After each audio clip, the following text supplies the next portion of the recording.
চারদিকে জাল ওষুধের ছড়াছড়ি দেখে তপতি অসুস্থ হয়ে পড়েছেন। আক্রান্ত হয়েছেন থ্যানাটোফোবিয়া রোগে। গল্প থ্যানাটোফোবিয়া।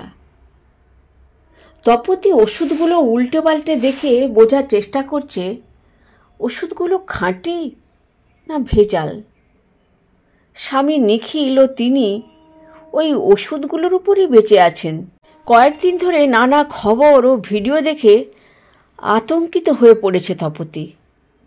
এমনকি কিউআর কোড, যা কিনা আসল নকল ধরার মানদণ্ড, তাও জাল। এবার ওষুধ খেয়ে নাকি রোগ কমার বদলে বেড়ে যাচ্ছে, এমনকি মৃত্যুও হতে পারে।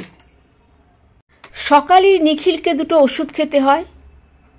1 গ্লাস জল আর দুটো ওষুধ বাড়াতে বাড়াতে তপতির বুকটা ঢিপ ঢিপ করতে থাকে। বিষ তুলে দিচ্ছেন না তো হাতে। ছেলে বিদেশে থাকে, ওই ফোনে খোঁজ খবরটুকু নিয়েই কর্তব্য সারে। সুগার, প্রেশার, হজমের সমস্যা, ওই ওষুধই তো বাঁচিয়ে রেখেছে তাদের। নিজের জন্য বরাদ্দ ওষুধ দুটো খেতে গিয়ে রাগে গজগজ করে তপতি। বেঁচে থাকারও কি দরকার এই দেশে? মরে গেলেই হয়। যে দেশে জীবনদায়ী ওষুধ নিয়েও ছেলে খেলা হয়, সরকার ব্যবস্থা নিতে তৎপর হয় না, কি করে বেঁচে থাকবে তারা? গজগজ করতে করতেই রোজগার মতো খাটে লেদে লেগা। 7-5 ভাবতে ভাবতে চোখটা একটু ধরে গিয়েছিল তপতির। ঘুম ভেঙে গেল প্রবল শ্বাসকষ্টে। নিখিলবাবুকেও ডাকতে পারছেন না। অনেক ককানোর পর নিখিলবাবু এসে জল খাওয়ালেন, অক্সিমিটার দিয়ে রক্তে অক্সিজেন লেভেল চেক করলেন। 90-এর নিচে নেমে গেছে অক্সিজেনের মাত্রা। ডাক্তার বন্ধুটিকে কল দিতে অনেকক্ষণ পরে এলেন। মরো বড় অবস্থা তপতির। ডাক্তারবাবু বললেন,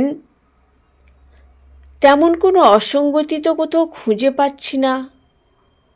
উনি তো অ্যানিমিকও নন, ইনফেকশনও নেই, শ্বাসকষ্ট কিসের? নিখিল অস্থির হয়ে উঠেছেন। এই নগুড়ে জীবনে দুজনেই দুজনের সম্বল। সবাই আছে অথচ কেউ নেই। এই অসুস্থতার সময় সেটা খুব ভালো করে টের পাওয়া যায়। ডাক্তার, অ্যাম্বুলেন্স আনি, হসপিটালে ভর্তি করে দিই। বাড়িতে অক্সিজেন পরিষেবা কোথায় পাবো? বললেন উদ্বিগ্ন নিখিল। ডাক্তার সবিস্তারে সকাল থেকে যা যা ঘটেছে জানতে চাইলেন। নিখিল বললেন সব।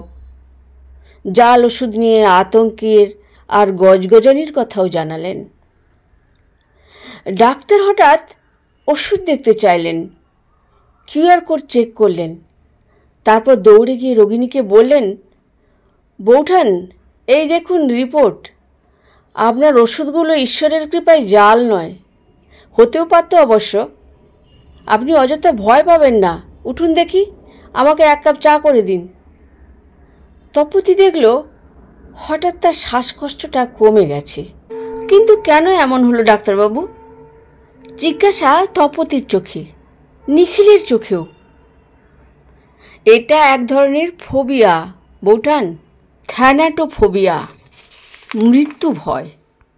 এ যাত্রায় বেঁচে গেলেন, কিন্তু জাল ওষুধ যে হারে তৈরি হচ্ছে ও ছড়িয়ে যাচ্ছে, স্বাস্থ্য দপ্তর ইমিডিয়েট ব্যবস্থা না নিলে হয় মানুষ মরবে ভুল ওষুধ খেয়ে, না হয় ভয়ে।